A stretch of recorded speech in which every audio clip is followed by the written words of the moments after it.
Amigos de los tiempos, bienvenidos a este espacio Elige, en el que usted puede conocer un poco más a los candidatos para las elecciones generales del 17 de agosto. Ya estamos prácticamente a menos de 2 meses. En esta oportunidad estamos con la candidata a primera senadora por Cochabamba por la Alianza Libre. Estamos con la doctora Wanda Medrano, a quien damos la cordial bienvenida a Los Tiempos. Wanda, bienvenida a Los Tiempos. Le invitamos pues a que dé un saludo a los que están ahí en nuestro periódico digital y las redes sociales, por favor.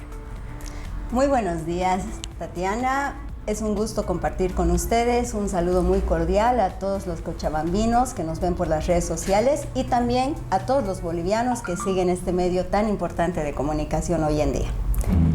Wanda, mire, este periodo legislativo, bueno, los últimos 5 años han sido bastante complejos.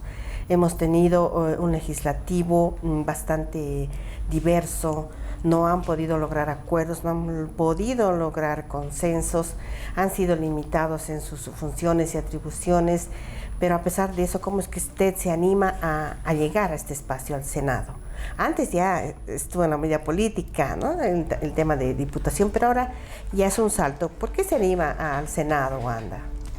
Justamente, para empezar quiero decirles que mi persona siempre ha estado muy animada por el tema político. Es más, desde colegio siempre me ha gustado participar de la política, ¿no? Sin embargo, nunca he llegado a ser candidata porque no me había interesado desde ese punto de vista. Sí me gustaba apoyar. En el 2019 tengo un acercamiento con Jorge Tuto Quiroga y acepto la invitación siendo candidata el 2020 como primera diputada plurinominal por Cochabamba. Acepto este reto en el entendido de que ya no podíamos estar desde una visión tan pasiva si queríamos generar un cambio por nuestro departamento y por Bolivia, entendiendo que ya veíamos que había una crisis económica que se podía acentuar. El 2019, dentro del proyecto de Jorge Tuto Quiroga, veíamos y hablábamos que necesitábamos de 7.000 millones de dólares para reactivar la economía. Hoy en día, dentro del plan de gobierno para salvar Bolivia, que contiene los 7 pilares, ya estamos hablando de 12.000 millones de dólares. Entonces, doble. Exacto, es casi el doble de lo que se necesitaba hace 5 años atrás. No podemos seguir en una visión pasiva. Tenemos que ser actores de la vida política si queremos cambiar a nuestro país. Esa es una de las motivaciones, pero también es cierto que si yo me apego al proyecto de Jorge Tuto Quiroga, es porque comparto esa visión, estoy segura de que él es la persona idónea, la capacitada, el estadista con relaciones internacionales y que tiene además el proyecto claro para que podamos salir adelante como país, como bolivianos, generando oportunidades y además que podemos hacer de que Bolivia sea reconocida internacionalmente. Es importante llegar al legislativo porque ahí se puede fiscalizar, se puede legislar. Pero ahora con esta participación tan activa, tan importante de los llamados autoprorrogados, se les ha frenado estas atribuciones. Ustedes cuando lleguen al Senado van a seguir conviviendo con estos autoprorrogados. ¿Cómo van a lograr recuperar estos aspectos de la interpelación, la censura a ministros? Lo que nosotros tenemos que entender es a partir del 17 de agosto, en las urnas, de manera democrática, tenemos que hacer que Jorge Tuto Quiroga sea el futuro presidente de Bolivia. Posesionado el 8 de noviembre del 2025, desde ese día se tiene que trabajar en una reingeniería de leyes completas para cambiar Bolivia. Y lo primero que se debe hacer es otorgar seguridad jurídica en nuestro país. Esa seguridad jurídica nos va a llevar a cambiar realmente todas las instituciones. Y lo que no vamos a permitir más es que la justicia esté a merced del poder político. No se puede permitir aquello. Tenemos que hacer énfasis en que tiene que haber independencia de los órganos del Estado. no puede existir más el manoseo y el terrorismo de esta justicia. Eso tiene que ser definitivamente el bastión que tenemos que manejar. ¿Por qué? Porque si no logramos aquello, no es solamente un tema de una persecución política que pueda haber contra ciertos actores en nuestro país, sino también eso influye de manera directa a que no haya inversión, a que no podamos reactivar la economía, a que no podamos ser atractivos para la inversión de capitales del exterior. ¿Cuándo vamos a salir de esta crisis si seguimos desde adentro contaminados? Tenemos que crear en nuestras instituciones la meritocracia. Tienen que estar los mejores bolivianos administrando justicia en las empresas estratégicas y en todos los sectores. Como senadora de por Cochabamba, me imagino que hay como candidata a este importante cargo en el legislativo, me imagino que hay una agenda que ha estado trabajando un poco analizando la situación de Cochabamba, que bueno, siempre es asfixiada durante los bloqueos. Nuestros empresarios están migrando por lo menos a Santa Cruz, si no es más lejos. Entonces, ¿cuál es esta agenda, Wanda, que ustedes están trabajando? Bueno, es importante recalcar de que nosotros, por lo menos la mirada que Wanda Medrano tiene para Cochabamba y para Bolivia, es que tenemos que recuperar el concepto de la política. La política tiene que ser de servicio y no para servirse. Dentro de esa mirada que se tiene, pues hay que proponer una agenda para Cochabamba. Pero esta proposición de agenda tiene que ser en base a un encuentro departamental donde confluyan todos los actores de la sociedad civil para que podamos discutir una agenda propuesta de repente por mi persona, para que de allá puedan salir los puntos de interés. Sin embargo, creo yo que tenemos que hablar de ciertos puntos en específico. Perfecto. El primer punto que tenemos que tratar es una solución hídrica para Cochabamba, que es un tema terrible que aqueja hace bastantes años. El tema de riego. ¿No? El tema de riego, pero ya no solamente tenemos que hablar de riego, porque necesitamos riego para los valles, tanto alto como bajo, que no se necesita de repente en el trópico. Sí. Pero no quiere decir que no se tenga que también hablar de lo que es el riego tecnificado. Porque básicamente lo que tenemos que entender es que tenemos que volver a Cochabamba el motor productivo de Bolivia. Es algo que hemos perdido. No debemos dejar de tomar en cuenta que antes Cochabamba era conocida como el granero de Bolivia. ¿Qué ha pasado en este tiempo?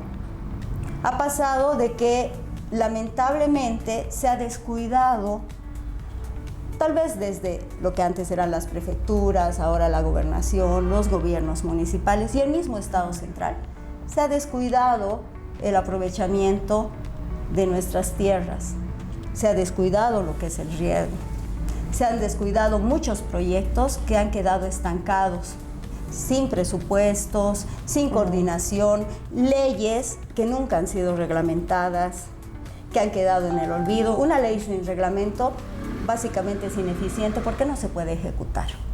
Hay que hacer una revisión completa de todos estos proyectos estancados, pero sobre todo tenemos que garantizar que en el tiempo, a través de las leyes, que es lo que a nosotros nos toca, podamos garantizar de que exista una infraestructura hídrica completa, tanto en los valles como en el cono sur, para que podamos tener sistemas de riego comunitarios y que sean además de gestión comunitaria y equitativa, que haya agua para todos. Pero no es solamente eso, también tenemos que garantizar como derecho humano que está en nuestra Constitución Política del Estado, que exista también en Cochabamba agua potable de consumo para todos, que si bien es una función de orden municipal, nosotros veladores de la Constitución Política del Estado, dentro de las competencias que son de orden compartido y concurrentes, tenemos que garantizar que aquello sea efectivo. Y si podemos gestionar de repente proyectos o de repente recursos del exterior para que aquello se haga una realidad, lo tenemos que hacer, ¿verdad?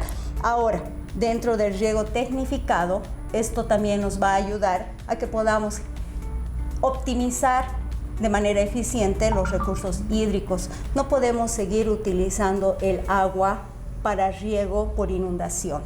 Tenemos que enseñar a través de cursos de capacitación el riego tecnificado para que el agua realmente alcance para todos. Luego, como un segundo punto dentro de lo que se debe tratar en este encuentro departamental, estaría el desarrollo agroindustrial sostenible de los valles, el Cono Sur y del Trópico. ¿En qué entendido? En el entendido de que en su momento Cochabamba generaba bastantes recursos de repente para la alimentación de todo el pueblo boliviano. Sin embargo, hoy en día no podemos competir con las áreas extensivas de Santa Cruz. Justamente porque Santa Cruz, al ser un llano, al tener áreas planas, tienen la capacidad de cultivos más grandes, de áreas extensivas grandes, enormes, y nosotros por la geografía no podemos competir con aquello. Pero tenemos una gran virtud. ¿Cuál es esa virtud? Tenemos terrenos mucho más fértiles, que no están sobrecultivados. En ese sentido, ¿a qué tenemos que apuntar nosotros? Tenemos que hacer una nueva mirada, tenemos que convertirnos en el semillero de Bolivia. Y para convertirnos en el semillero de Bolivia, ¿qué tenemos que hacer? Capacitaciones, porque no se va a hacer desde el Estado, sino tenemos que hacer que se haga en el sector privado, que se haga a través del INIAF, que es el Instituto Nacional de Innovación Agropecuaria y Forestal, la certificación de semillas. La certificación de semillas nos va a permitir que estos terrenos cultiven semillas tanto para la distribución interna dentro de nuestro país, y si están certificadas, con seguridad las vamos a poder exportar. ¿Qué vamos a generar? No solamente el tema de semillas, sino también vamos a generar mejores ingresos para los agricultores. ¿Por qué? Porque la diferencia del costo productivo de un producto de consumo y de semilla es 1 a 10. Ejemplo, mientras una carga de papa podría costar, vamos a poner simplemente como ejemplo un valor numérico, 100 bolivianos, una carga de papa, una carga de semilla de papa cuesta 1.000 bolivianos. Entonces, nosotros le vamos a generar un valor agregado mucho mayor si hacemos semillas, ¿verdad? Y Cochabamba es el lugar adecuado para generar las semillas. Tenemos que hacer por eso primero el riego tecnificado y luego apuntar hacia las semillas. También podemos hacer semillas forrajeras, tenemos infinidad. En este momento, por ejemplo, la Universidad Mayor de San Simón tiene un área específica donde cultivan semillas certificadas y las exportan. Son semillas forrajeras. ¿Por qué no hacerlo y vaciar toda esa información que tiene la Universidad Mayor de San Simón hacia la agroindustria? Podemos desarrollar, podemos crear fuentes de trabajo en el área privada, porque el Estado hoy en día, dentro de la mirada que tenemos con Jorge Tuto Quiroga, no debe ya implementar más industrias. Eso tiene que hacerlo el sector privado y nosotros lo tenemos que fomentar. Tenemos que ayudar a las exportaciones. Para eso hay que certificarlas, ¿verdad? Ahora, otro enfoque que también se debe dar es el desarrollo industrial. Para eso, ¿qué es importante? Si nosotros vemos Cochabamba, que es solamente cuestión de darse una vuelta del centro hacia el lado sur, ¿qué vamos a encontrar? Somos un gran mercado informal. Definitivamente. Podemos decir que más del 80% de lo que tenemos en Cochabamba está dentro del ámbito informal. El ámbito informal significa que son empresas micros y pequeñas empresas que no tributan, Claro. que no aportan al Estado. Pero también hay que ver algo que es cierto. No es que no aportan porque no quieran, sino es porque no hay condiciones. Es burocracia. No solo la burocracia, sino que las condiciones tributarias en nuestro país no son adecuadas para las micro y pequeñas empresas. Claro. Las ahogan de tal manera de que realmente es insostenible. Se tendría que simplemente trabajar a favor del Estado. ¿Y quién va a trabajar solamente para tributar? Claro. ¿Quién va a trabajar sin condiciones económicas para llevar ciertos recursos hacia sus familias?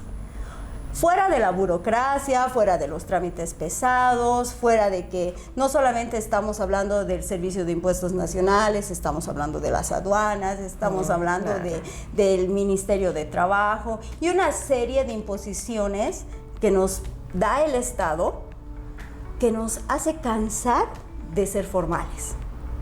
Entonces, si nosotros queremos que estas personas puedan en el tiempo formalizarse, les tenemos que dar condiciones. Porque ellos son los más interesados en formalizarse. ¿Por qué? Porque necesitan crecer. Y para crecer requieren formalizarse. El crecimiento va de la mano de la formalización. Porque el momento que ellos logren ser formales, van a acceder a créditos, van a acceder a mejores condiciones. ¿Qué quiere decir? Que un microempresario se va a convertir en un pequeño empresario. Un pequeño empresario en el tiempo en un mediano empresario. Van a ir generando riqueza, van a ir generando transformación. Eso también va a generar mayores fuentes de empleo. Fuentes de empleo que ya no las puede dar el Estado. El Estado tiene que promover los mecanismos suficientes para que la empresa privada se democratice, todos puedan ser empresarios, todos puedan generar riqueza, todos puedan ser generadores de empleo. Entonces tenemos que flexibilizar los impuestos, tenemos que flexibilizar los trámites, tenemos que darle seguridad jurídica, lo mismo que decíamos hace un momento. Tiene que haber una justicia imparcial, ¿verdad? Entonces es importante que nosotros podamos apoyar a los micro y pequeños empresarios, dándoles las condiciones necesarias. Créditos blandos, oportunos, directo hacia ese rubro. Por otro lado, es importante también la habilitación de zonas francas. Donde en ellos Cochabamba. En Cochabamba. Zonas francas, diversas, donde ellos puedan llevar sus productos, exportarlos, importar también con seguramente aranceles muy interesantes. Esto tendrá que salir dentro de la agenda que proponemos que se realice en Cochabamba. También tenemos que desarrollar el parque industrial de Santibáñez, pero no solo ese. Tendríamos que ver parques industriales de acuerdo a las diferentes zonas geográficas que tenemos en Cochabamba. En este momento, como ejemplo, el parque industrial que tenemos en Santibáñez, si bien lo tenemos, sí, pero ¿en qué condiciones? Hay un esfuerzo, ¿no?, por mejorar. Es un parque industrial que, si vemos, no tiene condiciones, por ejemplo, de agua potable. No tiene las suficientes condiciones de energía eléctrica. No tiene servicio de internet de alta velocidad. ¿Con qué condiciones queremos que ese parque industrial se desarrolle? Si no hay competitividad con otros similares de repente nuestros vecinos del exterior. No podemos, no somos competentes. Entonces, como Estado tenemos que promover que los parques industriales sean competentes, que realmente las empresas puedan desarrollarse y competir de forma equitativa con nuestros países circundantes, por lo menos. Y así poder realmente que estas empresas desarrollen todas sus capacidades, ¿verdad? Pero como Estado tenemos que darles las condiciones, Claro. ¿verdad? Ahora, también es importante, como decía hace un momento, que podamos crear no solamente el parque que está en Santibáñez, podamos de repente ver un parque industrial en el trópico, porque en el trópico se pueden desarrollar otro tipo de industrias. Claro. De repente, si vemos el Valle Bajo, se pueden desarrollar también otro tipo de industrias. Hay que dar una mirada integral y completa para que Cochabamba productivamente se desarrolle en todos sus niveles, en todos sus pisos ecológicos. Claro. ¿Verdad?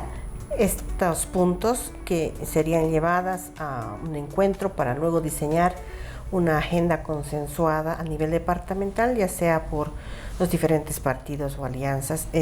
Parece interesante para poder defenderla, ¿no? Y lograr resultados para Cochabamba. En la agenda que ustedes proponen, ¿en qué lugar está el tema de medio ambiente? Cochabamba sufre periódicamente por el tema de la basura, pero ningún municipio tiene un tratamiento, a excepción de Sacaba, digamos, tratamiento adecuado de la basura. A partir desde Sacaba hasta el Valle Bajo tenemos un río Rocha que contamina toda la región metropolitana y más. Un parque Tunari que cada vez está más avasallado en este periodo, o esperemos que no, pero empiezan los incendios forestales. Entonces, pues, esta es una problemática bastante importante. ¿Cómo ustedes tienen este tema en su agenda? ¿Qué prioridad le dan? ¿Cómo han visto esta situación ambiental de Cochabamba? La contaminación también es un tema que todavía podemos ver hoy por San Juan, pero usualmente en este periodo está muy contaminado Cochabamba. El tema del medio ambiente, los recursos naturales y el desarrollo sostenible es un tema primordial para Cochabamba, sí. Justamente porque nosotros estamos rodeados de la cordillera, claro, ¿no? Y la contaminación de forma natural incide más en Cochabamba, justo por la cordillera que nos rodea. Claro. Entonces nosotros tenemos que dar especial atención a poder de repente hacer una reingeniería de todo lo que es las leyes en medio ambiente, enfocadas de forma precisa y directa a las condiciones actuales del cambio climático, porque todas las leyes que tenemos en medio ambiente resultan obsoletas hoy en día porque ha cambiado nuestro clima. ¿Verdad? Estamos hablando de leyes que datan de hace 30, 20 años atrás y no puede ser. Claro. Tenemos que analizar las competencias del CERNAP. Tenemos que ver, por ejemplo, cuáles son hoy en día las facultades que tienen y si realmente son adecuadas a los cambios climáticos. Tenemos que analizar qué pasa con las personas que están viviendo sobre la cota 2750, quienes también hoy en día no cuentan con servicios básicos, que va en contraposición de la Constitución Política del Estado, porque al final son derechos humanos. Hay que hacer un estudio completo y complejo sobre qué situación legal y cuál va a ser la solución a estos conflictos. Es también importante ver qué va a pasar. Por lo menos pienso que dentro de las áreas protegidas no se puede permitir más la quema. No se puede permitir más el abuso de las zonas maderables. Hay que tener sanciones drásticas. Mi propuesta es promover sanciones drásticas. Obviamente eso va a tener que salir de la discusión de la agenda, pero si no tenemos sanciones drásticas, esto no va a parar. Tampoco se pueden permitir más asentamientos sobre la cota 2750. Yo entiendo que en algún momento la ley, cuando sale sin haber considerado que ya habían personas inclusive con derecho propietario. Ha sido una vulneración a ciertos derechos ya constituidos y es una pena. La ley data del 2013 y hasta la fecha no hay una reglamentación. Eso también hay que analizar, hay que considerar, son aspectos muy controvertidos que merecen cierto análisis jurídico, técnico y de verdad hay que darle una solución. No podemos seguir desde el 2013 sin una reglamentación. Hay que dar soluciones. Yo sé que de repente no es muy político, no es muy bueno hablarlo y es por eso que muchos legisladores han pasado sin analizar, sin entrar en ello, porque no es conveniente a sus intereses, pero no podemos seguir así. Hay que hacerlo, hay que dar soluciones y hay que dar la cara. Exacto. Hay que dar la cara. Estamos para eso, estamos para trabajar, ¿verdad? Entonces hay que discutirlo, hay que sentarse con las partes interesadas y ver cuáles son las soluciones que se les puede brindar. No hay más, tenemos que hacerlo, ¿verdad? Ahora, en cuanto al tema también de las áreas protegidas, es importante que nosotros podamos generar una ley que nos pueda definir cuáles van a ser las sanciones específicas de protección a nuestras áreas protegidas en Cochabamba. Las sanciones. Para mí es muy importante el tema de sanciones, porque no estamos hablando solamente de un tema de nuestros bosques, estamos hablando de biodiversidad, estamos hablando de fauna, estamos hablando de especies protegidas. Tenemos especies que pueden estar en peligro de extinción y necesitamos ser sancionadores. Tenemos que dar el ejemplo. Wanda ha hablado de un tema que es difícilmente abordado y es una realidad, pero que nos está sopapeando, por decirlo así, es el cambio climático. Definitivamente estamos ya viendo los efectos del cambio climático y es importante esto que usted menciona, adecuar la normativa a esta realidad. En Cochabamba nosotros somos afectados por inundaciones constantes en diferentes regiones y por sequías constantes en otras. Entonces, y esto se va haciendo algo recurrente y más próximo. Entonces, me parece importante que esta respuesta a los efectos del cambio climático esté considerada en esta agenda, que también sería una transversal a todo lo económico que nos ha mencionado Wanda. Así es. Entonces, así es. Para terminar, le ruego que se dirija a los que nos siguen por nuestras redes sociales y el periódico digital, para que usted dé un mensaje a los que están ahí y están expectantes para ver de una vez un cambio en las autoridades que llegan al legislativo, por favor. Bueno, yo quiero decirles que como Alianza Libre y como candidata a primera senadora por Cochabamba, lo que propongo es que podamos reunirnos todos los sectores involucrados, también los técnicos que son necesarios en un encuentro departamental, que podamos sacar de aquel encuentro una agenda departamental donde se tengan las propuestas concretas de Cochabamba para el trabajo en 5 años.